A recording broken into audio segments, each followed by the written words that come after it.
الحمد للہ وکفی وسلام علی عبادہ الذین اصطفی اما بعد۔ سورہ فرقان قرآن کریم کی 25ویں سورت ہے۔ اللہ رب العزت نے اس سورت کے ابتدائی 3 رکوع کے اندر قرآن کریم سے متعلق کچھ گفتگو ارشاد فرمائی۔ سب سے پہلی بات تو قرآن کریم کے نازل کرنے کا مقصد بیان کیا اور بڑے فصیح و بلیغ انداز میں کیا۔ تبارک الذی نزل الفرقان علی عبدہ لیکون للعالمین نذیرا۔ بابرکت وہ ذات جس نے اپنے بندے پر حق اور باطل کے درمیان، صحیح اور غلط کے درمیان فرق کرنے والی کتاب کو اتارا، لیکون للعالمین نذیرا، تاکہ اس کے ذریعے سے دونوں جہان والوں کو ڈرایا جا سکے، خبردار کیا جا سکے کہ صحیح راستہ کون سا ہے، غلط راستہ کون سا ہے۔ یہ قرآن کریم کے نزول کا مقصد تھا۔ پھر اسی رکوع کے اندر حق کے جو دشمن تھے، کافر تھے، ان کے بیجا اعتراضات کا اللہ رب العزت نے جواب دیا۔ وہ کہا کرتے تھے یہ کیسا رسول ہے، ما لہذا الرسول یأکل الطعام ویمشی فی الاسواق، جو ہمارے ساتھ کھاتا پیتا ہے، ہمارے بازاروں میں گھومتا ہے۔ رسول تو اس کو کہتے ہیں جو مسجد کے اندر آئے اور بس مصلی کے ساتھ چپک جائے۔ وجہ کیا تھی؟ بنیادی طور پہ اصل بات جو ناسمجھی کی تھی وہ یہ تھی کہ دین اسلام کو پچھلے دینوں کی طرح، مختلف جو دنیا میں دین آئے ہیں، مختلف مذہب دنیا کے اندر جو ہیں، ان کی طرح سے ایک دین سمجھا گیا۔ اور پچھلے دینوں کے اندر کیا بات تھی؟ چاہے وہ ہندو مذہب ہو، چاہے وہ سکھ مذہب ہو، یہ جتنے غیر آسمانی مذاہب ہیں، ان تمام مذہبوں کے اندر یہ بات ہے کہ دین اور ریلیجن، دین جو ہے وہ سمجھا جاتا ہے فقط چند رسومات کو۔ یہ رسومات کر لی، مندر کے اندر چلے گئے، فلاں عبادت گاہ کے اندر چلے گئے، وہاں پر جا کر یہ عبادت کر لی، آپ کی ذمہ داری پوری ہو گئی۔ حالانکہ دین اسلام اس سے بالکل مختلف ہے۔ دین اسلام ایک مکمل ضابطۂ حیات ہے۔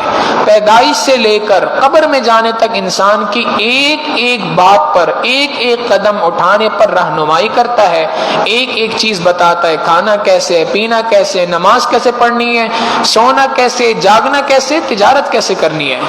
تو لہٰذا رسول کا کام بھی ہر جگہ پہ ہے، وہ بازاروں کے اندر بھی جائے گا، کھا پی کے بھی دکھائے گا۔ اور اسی تیسرے رکوع کے اندر اللہ رب العزت نے کل قیامت کے دن جہنم میں جانے والے افراد کی ایک آرزو بتائی کہ جو جہنم میں جا رہے ہوں گے وہ اس دن ایک آرزو کریں گے، اور وہ آرزو کیا ہوگی؟ یا ویلتا لیتنی لم اتخذ فلانا خلیلا، ہائے کاش میں نے فلاں آدمی کو اپنا دوست نہ بنایا ہوتا۔ یہ برے دوست کی صحبت، برے دو آدمی کے ساتھ دوستی کا کرنا، یہ اتنی بری چیز ہے کہ جہنم میں جاتے ہوئے بھی انسان کو جس بات پر افسوس ہو رہا ہے وہ یہی کہ ہائے کاش میں نے فلاں برے آدمی کو اپنا دوست نہ بنایا ہوتا۔ مولانا روم رحمۃ اللہ علیہ نے فرمایا صحبت صالح کنا صالح کند، صحبت طالح کنا طالح کند۔ نیک آدمی کی صحبت تمہیں نیک بنا دے گی، اور برے آدمی کی جو صحبت ہے وہ تمہیں برا بنا دے گی۔ ایک اور جگہ پہ بات ارشاد فرمائی کہ برا دوست شیطان سے بھی زیادہ برا ہے، اس لیے کہ شیطان تو دل و دماغ کے اندر وسوسہ ڈال سکتا ہے کہ جی یہ کام کر لو، اور برا دوست انسان کا ہاتھ پکڑ کے اس کو اس کام کے کرانے پر مجبور کر دیتا ہے۔ لہٰذا قیامت کے دن کی حسرت بھی یہی ہوگی کہ کاش کہ میں برے دوست کی صحبت کو اختیار نہ کرتا۔ پھر اسی رکوع کے آخر میں اللہ تعالیٰ نے قیامت کے دن نبی علیہ الصلوۃ والسلام کا شکوہ بیان کیا کہ کل قیامت کے دن اللہ کے رسول صلی اللہ علیہ وسلم جہاں مختلف لوگوں کی سفارش کر رہے ہوں گے، مختلف لوگوں کے لیے اللہ کے محبوب صلی اللہ علیہ وسلم جہاں پر سفارش کریں گے، ان کی شفاعت کریں گے، وہاں پر چند افراد کے بارے میں اللہ کے رسول صلی اللہ علیہ وسلم یہ بات کہیں گے، یا رب ان قوم اتخذوا هذا القرآن مہجورا، اے اللہ یہ وہ افراد ہیں جنہوں نے قرآن کریم کو پس پش ڈال دیا تھا، انہوں نے قرآن کریم کو پیچھے ڈال دیا تھا، اے اللہ میں ان کی سفارش نہیں کر سکتا، ان کے خلاف مقدمہ قرآن کریم نے دائر کیا ہے، اے اللہ اب ان کی سفارش سے میں اپنے ہاتھ اٹھا لیتا ہوں۔ رکوع نمبر 4 میں اللہ تعالیٰ نے پچھلی قوموں کا تذکرہ کیا اور اس کے بعد آخر میں یہ بات بتائی کہ اکثر انسان اپنے نفس کی پوجا کر رہے ہیں۔ یہ جو کہتے ہیں کہ جی ہم لات کی پوجا کر رہے ہیں، منات کی کر رہے ہیں، مختلف بتوں کے نام جو لے رہے ہیں، یہ بتوں کی پوجا نہیں ہے، اصل میں یہ ساری کی ساری نفس پرستی ہے، اپنی خواہشات کی پیروی ہے۔ رکوع نمبر 5 میں اللہ تعالیٰ نے اپنی نعمتوں کا ذکر کیا اور نعمتوں کا ذکر کرنے کے بعد آخر میں یہ بات بتائی کہ اے میرے محبوب صلی اللہ علیہ وسلم، اگر یہ اس پر بھی انکار کریں تو آپ کا کام تو فقط دین کی دعوت دینا ہے، آپ اپنی دین کی دعوت دیتے رہیں۔ اور اسی کے مقابلے میں جو لوگ ایمان لے آئیں گے تو نیک لوگوں کی چند صفات اللہ رب العزت نے بیان کی ہیں۔ پہلی صفت کہ جو نیک لوگ ہیں، عباد الرحمن، رحمان کے بندے ہیں، ان کی سب سے پہلی صفت یہ ہے کہ جب یہ زمین پہ چلتے ہیں تو انتہائی عاجزی اور انکساری کے ساتھ چلتے ہیں، تکبر نہیں کرتے۔ دوسری بات، بحث سے اپنے آپ کو بچاتے ہیں۔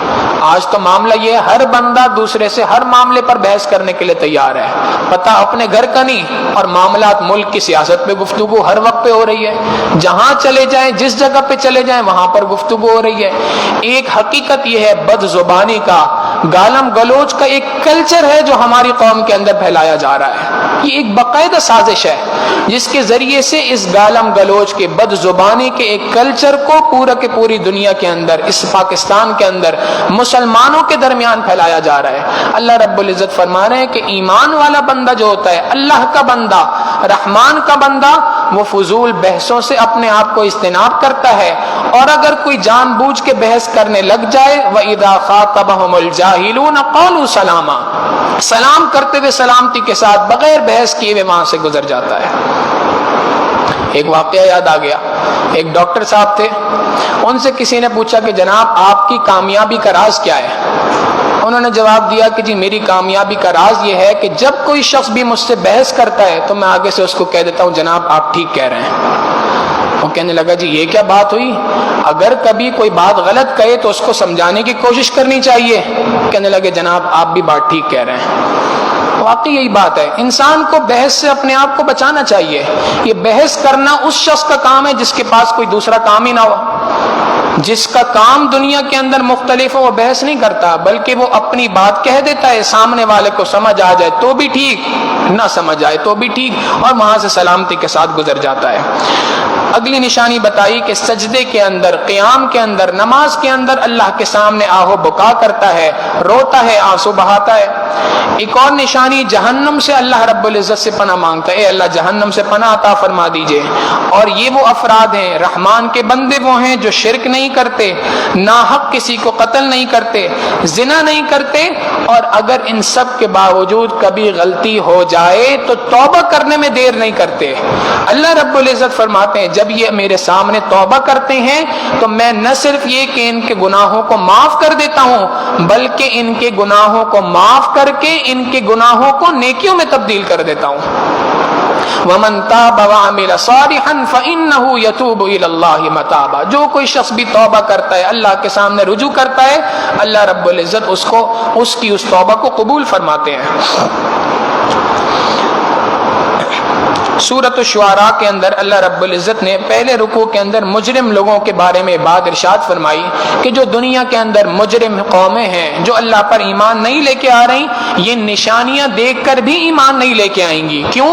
اس لیے کہ اصل بات یہ ہے کہ انہوں نے ضد کو پکڑا ہوا ہے، ان کے اندر ضد ہے جس کی بنیاد پہ ایمان نہیں لے کے آ رہے۔ لہٰذا اے میرے محبوب صلی اللہ علیہ وسلم، آپ ان کے بارے میں پریشان نہ ہو، آپ تو ان کے لیے ایسے ہلکان ہو رہے ہیں کہ لعلک باخع نفسک، آپ تو اپنے آپ کو ہلاک کر بیٹھیں گے۔ آپ ان کے لیے پریشان نہ ہو، بلکہ اللہ رب العزت نے آپ کے ذمے اتنی بات رکھی ہے کہ آپ دین کے پیغام کو پہنچائیں، ہدایت دینا یا نہ دینا یہ اللہ کے ذمے ہے۔ رکوع نمبر 2 سے رکوع نمبر 12 تک یہ 10 رکوع ہیں جس کے اندر اللہ رب العزت نے حضرت موسیٰ علیہ السلام کا تفصیلی ذکر کیا، ابراہیم علیہ السلام کا ذکر کیا، یہ سارے واقعات پیچھے گزر چکے ہیں۔ نوح علیہ السلام کی قوم کا ذکر کیا، قوم عاد کا ذکر کیا، قوم سمود کا ذکر کیا، قوم لوط کا ذکر کیا، حضرت شعیب علیہ السلام کی قوم کا ذکر کیا، اور تمام قوموں کا ذکر کر کے اللہ رب العزت نے ایک ہی بات بتائی ہے کہ ساری قومیں وہ ہیں جنہوں نے اللہ کی نافرمانی کی، اللہ رب العزت کی جانب سے ان کے اوپر عذاب آ گیا۔ لہٰذا اے میرے بندوں، تم کس عذاب کا اللہ کے انتظار کر رہے ہو؟ تم اللہ کے محبوب صلی اللہ علیہ وسلم پہ ایمان نہیں لے کے آ رہے، اس لیے کہ تم کیا اسی طریقے سے ہلاکت کا انتظار کر رہے ہو؟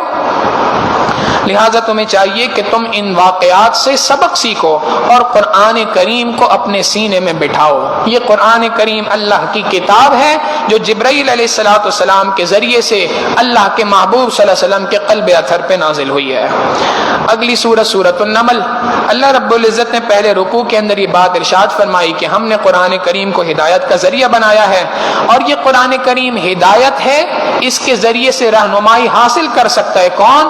وہ شخص جو نماز کو قائم کرے، زکوٰۃ کو اپنے وقت پہ ادا کرے اور آخرت کے دن پہ یقین رکھے۔ یہ تین شرائط جس بندے کے اندر پائی جائیں گی، نماز کو پابندی کے ساتھ اپنے وقت پہ ادا کرتا ہو، دوسری بات زکوٰۃ کو ادا کرتا ہو اگر زکوٰۃ کے مستحق، اگر زکوٰۃ کو ادا کرنا اس کے ذمہ ہے، اگر صاحب نصاب ہے تو زکوٰۃ کو ادا کرے، اور تیسری بات ارشاد فرمائی کہ آخرت کے دن پہ یقین رکھتا ہو۔ جو کوئی شخص بھی ان تین باتوں پہ یقین رکھتا ہے، قرآن کریم اس کے لیے ہدایت کا ذریعہ ہے۔ اور اس کے بعد موسیٰ علیہ السلام کی نبوت کے ملنے کا واقعہ اللہ رب العزت نے ذکر کیا۔ رکوع نمبر 2 اور 3 میں حضرت سلیمان علیہ السلام کا واقعہ ذکر کیا کہ سلیمان علیہ السلام اللہ کے نبی تھے، اللہ رب العزت نے ان کو ایک بڑی بادشاہت عطا فرمائی تھی، انسانوں کے اوپر بھی بادشاہت تھی، جنات کے اوپر بھی بادشاہت تھی، چرند پرند کے اوپر بھی بادشاہت تھی۔ اسی بادشاہت کے درمیان ان کو پتہ چلا کہ ایک قوم ہے، قوم سبا، اس کی ملکہ ہے جس کا نام ملکہ بلقیس ہے، اور اس نے ستاروں کی پوجش کرنا شروع کی ہے، ستاروں کی پوجا کرتی ہے، اور وہ اللہ رب العزت پہ ایمان نہیں لاتی۔ تو انہوں نے اس کے پاس خط بھیجا کہ تم ہمارے پاس یا تو ہمارے لیے پاس سرنڈر کر کے آ جاؤ، فرما بردار ہو کے آ جاؤ، یا پھر ہم تمہارے اوپر اٹیک کریں گے۔ وہ اپنی قوم کے ساتھ سلیمان علیہ السلام پر ایمان لے آئی۔ اللہ رب العزت نے اس واقعے کو ذکر کر کے بعد قریش مکہ کو سمجھا دی کہ دیکھو وہ افراد کے جو بادشاہ تھے، جب ان کے سامنے دین کی دعوت دی گئی تو وہ بھی دین کو قبول کر رہے ہیں، تمہارے سامنے جب حق آ چکا ہے تو ہم اس حق کی کیوں پیروی نہیں کرتے؟ قوم سمود کا واقعہ اللہ نے چوتھے رکوع میں ذکر کیا کہ ہم نے حضرت صالح علیہ السلام کو ان کے پاس بھیجا۔ رکوع نمبر 5 میں جہاں سے 20واں پارہ شروع ہوتا ہے، اللہ رب العزت کی جانب سے ایک للکار ہے۔ اللہ رب العزت فرماتے ہیں آسمان و زمین کی تخلیق کرنے والا کون ہے؟ بارش بھیجنے والا کون ہے؟ باغات کو بنانے والا کون ہے؟ زمین کو بچھونا کس نے بنایا؟ زمین کو سکون کی جگہ کس نے بنایا؟ نہریں کس نے دنیا کے اندر بنائی ہیں؟ بھاری برکم پہاڑ اور پتھروں کو دنیا کے اندر کس ذات نے رکھا ہے؟ میٹھے اور نمکین پانی کو جدا جدا کس ذات نے رکھا ہے؟ دکھ اور درد کے ماروں کی فریاد رسی کرنے والی ذات کون ہے؟ سمندر میں اور خشکی میں تمہیں عزت دینے والی، حفاظت دینے والی ذات کون ہے؟ پہاڑ اور ندی، پہاڑوں کے درمیان ندی بہانے والی، نالے بہانے والی ذات کون ہے؟ ٹھنڈی ہوائیں چلانے والی ذات کون ہے؟ کائنات کی ہر شے کو کس نے پیدا کیا ہے؟ اللہ کے سوا کون ہے جو یہ تمام کام کر سکتا ہے؟ جب کوئی ذات کر نہیں سکتی تو اتنی بڑی کائنات کا نظام چلانے والے، اتنے سارے احسانات جس ذات کے تم پہ ہوں، تم اس کو جھٹلا رہے ہو؟ اللہ کے سوا بھی کوئی معبود ہو سکتا ہے؟ رکوع نمبر 6 میں اللہ رب العزت فرماتے ہیں کہ قیامت کے قریب، یاد رکھو آج تم ایمان نہیں لا رہے، قیامت کے قریب اللہ رب العزت کی جانب سے ایک جانور کا ظہور ہوگا، اور وہ جانور دنیا کے اندر آئے گا، دابۃ من الارض تکلمہم ان الناس، وہ لوگوں سے بات چیت کرے گا اور اللہ کے رسول صلی اللہ علیہ وسلم کے حق پر ہونے کی گواہی دنیا کے اندر دے گا۔ یہ قیامت کی نشانیوں میں سے ایک نشانی ہے۔ اب اس کی کیفیت کیا ہوگی، کب واقع ہوگا، یہ ساری کی ساری باتیں قرآن کریم میں تفصیل موجود نہیں، احادیث مبارکہ میں موجود نہیں، لیکن اتنی بات ہے کہ قیامت سے پہلے ایک جانور کا ظہور ہوگا، اور وہ جانور اللہ کے محبوب صلی اللہ علیہ وسلم کی اس رسالت کی گواہی دے گا۔ رکوع نمبر 7 میں اللہ رب العزت نے بات آخر میں فرمائی کہ جو کوئی نیکی کرنے والی زندگی گزارے گا ہماری طرف سے اس کے لیے جنت ہے، بھلائیاں ہیں، اور کوئی برائی کرتا ہے دنیا کے اندر تو کل قیامت کے دن جہنم کے اندر اوندھے منہ ڈال دیا جائے گا۔ اور یاد رکھو اللہ جو تمہیں بار بار دین کی طرف بلا رہا ہے، ہدایت کی طرف بلا رہا ہے، اس ہدایت کے حاصل کرنے کے اندر اللہ کا کوئی فائدہ نہیں ہے۔ اگر تم ہدایت حاصل کرو گے تو اس کا فائدہ خود تمہاری ذات کو ملے گا، اور اگر تم ہدایت پر نہیں رہو گے تو اس کا نقصان بھی تمہیں ہی ہوگا۔ سورۃ القصص میں اللہ رب العزت ارشاد فرماتے ہیں رکوع نمبر 1 سے رکوع نمبر 5 تک، ان 5 رکوع میں اللہ رب العزت نے موسیٰ علیہ السلام کا واقعہ تفصیل کے ساتھ ذکر کیا کہ اللہ رب العزت نے موسیٰ علیہ السلام کی والدہ سے یہ بات کہی کہ آپ اپنے بچے کو پانی کے اندر ڈال دیں۔ بظاہر عقل کہتی ہے کہ پانی میں بچہ جائے گا تو ڈوب جائے گا، اللہ رب العزت فرماتے کہ نہیں، پانی میں ڈالیں، اور ہم اس بات کا آپ سے وعدہ کرتے ہیں کہ ہم اس بچے کو واپس آپ کے پاس لوٹائیں گے۔ چنانچہ اللہ رب العزت نے اس بچے کو فرعون کے دربار تک پہنچایا، فرعون نے اس کو اٹھایا، وہ فرعون جس نے اس بات کا حکم دے رکھا تھا کہ ہر بچے کو ذبح کر دیا جائے، اس نے ارادہ کر لیا کہ میں نے اس بچے کو پالنا ہے، اور پالنے کے لیے اس کے دودھ پلانے کے لیے کسی کا انتظام کرنا ہے۔ اللہ کی شان دیکھیں کہ اسی بچے کی، موسیٰ علیہ السلام کی والدہ کو ہی اجرت کے اوپر فرعون نے رکھ لیا اپنے پاس کہ تم اس بچے کو اپنے پاس رکھو، اس کو دودھ پلاؤ، اس کے تمام خرچے ہمارے ذمہ ہیں۔ اللہ رب العزت فرماتے ہیں فَرَدَدْنَاهُ إِلَىٰ أُمِّهِ، ہم نے موسیٰ علیہ السلام کو ان کی والدہ کے پاس پہنچا دیا، کئی تقر عینها، تاکہ ان کی آنکھیں ٹھنڈی ہو جائیں، وَلَا تَحْزَنْ، اور وہ غم نہ کریں، وَلِتَعْلَمْ، اور یہ بات جان لیں، أَنَّ وَعْدَ اللَّهِ حَقٌّ، بے شک اللہ کا وعدہ سچا ہے۔ اللہ نے وعدہ کر رکھا تھا کہ ہم موسیٰ علیہ السلام کو واپس لوٹائیں گے، تو اللہ نے لوٹا کے دکھایا۔ لہٰذا مومن کو اس سے سبق مل گیا کہ اللہ کے وعدوں کے اوپر بھروسہ ہونا چاہیے۔ اور پھر آگے ذکر کیا کہ ہم نے موسیٰ علیہ السلام کو آگے ہم نے شعیب علیہ السلام کی بستی کے اندر بھیجا، وہاں پہ ان کا شعیب علیہ السلام کی بیٹی کے ساتھ نکاح کرایا، اور اس کے بعد فرعون کے دربار میں اس کے بعد ہم نے ان کو نبوت عطا کی۔ نبوت حاصل کرنے کے بعد موسیٰ علیہ السلام فرعون کے دربار میں آئے، اور یہاں پر آ کر اسی دین کی دعوت دی۔ جب اس دین کی دعوت پر فرعون نے انکار کیا اور موسیٰ علیہ السلام پر حملہ کرنے کا ارادہ کیا، تو ہم نے اسی فرعون کو غرق کر دیا۔ اور یہ ساری بات ذکر کر کے اللہ رب العزت ایک بات تو یہ بیان کرتے ہیں کہ یہ واقعات اللہ کے رسول صلی اللہ علیہ وسلم پہلے سے نہیں جانتے تھے، کیونکہ نبی علیہ السلام تو امی تھے۔ یہ واقعات تو پچھلی کتابوں میں، آسمانی کتابوں میں تھی، تورات کے عالم جانتے تھے، زبور کے عالم جانتے تھے، یہ بات تو نبی علیہ السلام تو نہیں جانتے تھے۔ اتنی تفصیل سے جب یہ واقعات بتا رہے تو یہ دلیل ہے کہ یہ قرآن کریم اللہ کی جانب سے اتری ہوئی کتاب ہے۔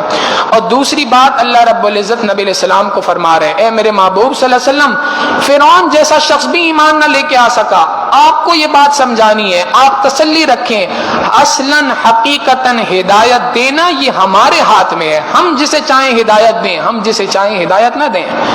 لہٰذا آپ ان کی تکلیفوں کے اوپر، ان کے دین اسلام کے قبول نہ کرنے کے اوپر آپ غم نہ کریں، اور یاد رکھیں کہ قیامت کے دن یہ لوگ بے بسی کا شکار ہوں گے اور ذلت کا شکار ہوں گے۔ رکوع نمبر 8 میں اللہ رب العزت نے قارون کا ذکر کیا کہ قارون ایک بادشاہ تھا، اللہ نے اس کو اتنی بڑی بادشاہت عطا فرمائی، اس نے اس ساری بادشاہت کے مقابلے میں جب موسیٰ علیہ السلام نے کہا کہ تم زکوٰۃ کو ادا کرو، اللہ کی جانب سے حکم ہے، تو آگے سے کہنے لگا انما اوتیتہ علی علم، یہ تو میں نے اپنی ہنر کی بنیاد پہ، اپنی ایکسپرٹیز کی بنیاد کے اوپر یہ سارا کا سارا مال کمایا ہے، میں کیوں اس کے اوپر زکوٰۃ ادا کروں؟ اور اس کو موسیٰ علیہ السلام پہ غصہ آیا، اس نے ایک عورت کو تیار کیا کہ تم بڑے مجمع کے اندر موسیٰ علیہ السلام پہ تہمت لگا دینا۔